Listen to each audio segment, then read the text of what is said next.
આણંદમાં નકલી ડીવાયએસપીનો થયો પર્દાફાશ। આણંદમાં ડીવાયએસપી તરીકે ઓળખ આપનાર મહિલા સામે ફરિયાદ થઈ।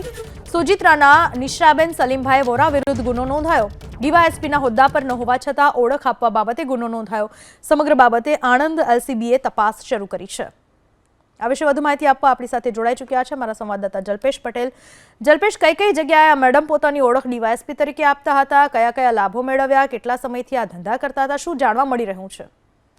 પૂનમ, આ જે મેડમ છે તે ડીવાયએસપી ની ઓળખ આપી અને મોટા મોટા સન્માનો પણ મેળવ્યા છે। કહી શકાય કે અલગ અલગ જે તેમની જે સોજિત્રા ગામ છે, સોજિત્રા ગામમાં અલગ અલગ જગ્યાએ તેમનો સન્માન સમારંભ રાખવામાં આવ્યો હતો અને તેમની જ્ઞાતિ સહિત અનેક લોકોએ તેમને અભિનંદન પણ પાઠવ્યા હતા। મહત્વની બાબત છે કે આ મેડમને આપણા જે ભૂપેન્દ્રભાઈ પટેલ ચીફ મિનિસ્ટર છે તેમના હાથે પણ સન્માન કરાવવામાં આવ્યું હતું। બીજી તરફ વાત કરવામાં આવે ત્યાંના સ્થાનિક ધારાસભ્યએ પણ તેમનું સન્માન કર્યું હતું, પરંતુ ક્યાંક ને ક્યાંક આ ડીવાયએસપી ની તપાસ થતા ડુપ્લિકેટ ડીવાયએસપી હોય તેવી જે રીતના ઓળખ આપી, ડીવાયએસપી ની ઓળખ આપી સન્માન મેળવતા હતા।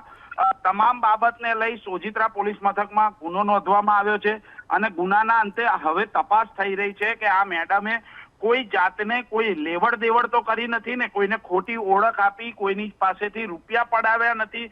તમામ બાબતની અત્યારે પોલીસ છે તે માહિતી મેળવી રહી છે અને સૂત્રોનું માનીને ચાલીએ તો જે લોકલ ક્રાઇમ બ્રાન્ચ છે તમામ બાબતની તપાસ કરી રહી છે અને તેમના પરિવાર સહિત આ મેડમને પણ અટકાયત કરવામાં આવી છે। જી, આભાર આપનો તમામ માહિતી બદલ।